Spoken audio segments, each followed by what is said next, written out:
Thank you for joining us today on Tiger News Team. We are your hosts. I'm Mackenzie Cunningham. And I'm Jenna Hawley. We'll cover the Trump administration's failure to appeal DACA, the lockdown at the White House, and Selection Sunday. Stay with us to find out what Tigers are headed to the championships and much more. Several large fires erupted in Ellis County on Tuesday. Due to the high winds and dryness, western Kansas was victim to 3 grass fires throughout the day. State troopers provided this video and reported the first fire late Tuesday morning north of I-70 near Commerce Parkway.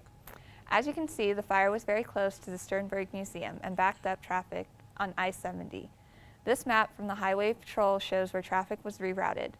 Winds neared 40 miles per hour, which made the fire spread rapidly. Due to the dangerous conditions, North Central Kansas Technical College was evacuated and closed for the rest of the day. The second fire happened early afternoon near Tulane Avenue and Homestead, that's in the north. The third struck Hays City limits shortly after noon near 21st and Oak Street, right by campus. The police closed the streets and reopened them once the traveling conditions were safe.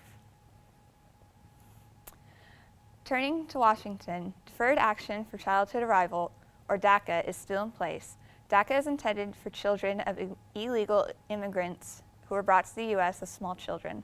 According to NBC News, President Trump wants to end the program this March, but a lawsuit may stop him. This January, a federal judge ruled to keep DACA going. Instead of appealing the ruling with the Ninth Circuit Court of Appeals, the government tried to send the case straight to the Supreme Court. Last week, the court decided not to hear the case, so it is still pending in the Ninth Circuit. A man ended his life in front of the White House. NBC News reported the man was later identified as Cameron Burgess. Burgess shot himself, which led to the White House being placed under a lockdown. While Secret Service investigated the incident, they found out none of the shots were fired toward the Capitol building. However, Burgess shot several rounds before he ended his own life. March Madness is finally approaching. Who are the 68 teams that will make the cut into the most intense tournament of college basketball?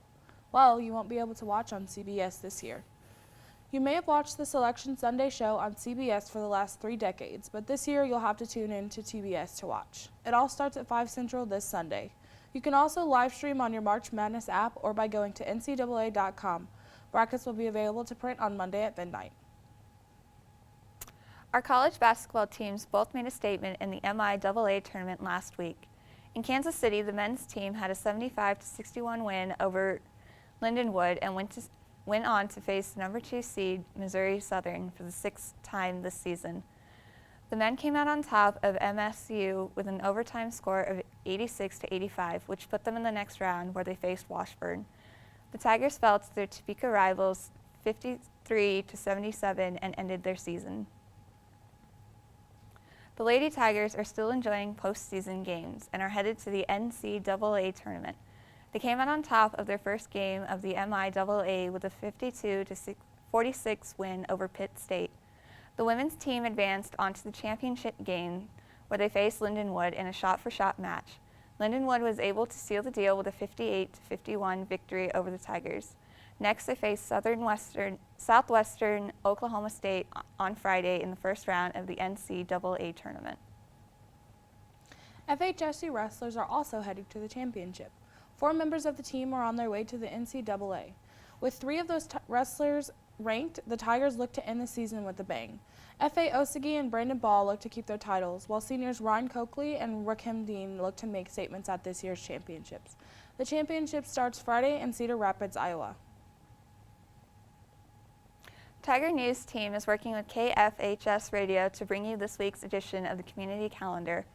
March 9th is the spring mid-semester, which means we will get to look at our grades so far in our courses.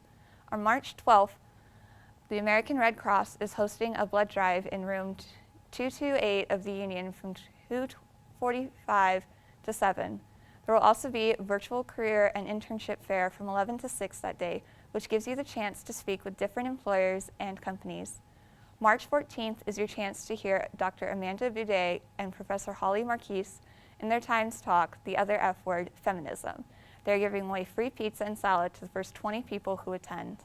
On March 16th, you can join in on a writing circle that gives support and encouragement from 4 to 5 in Forsyth Library. Finally, spring break starts March 19th and we return to class on March 26th.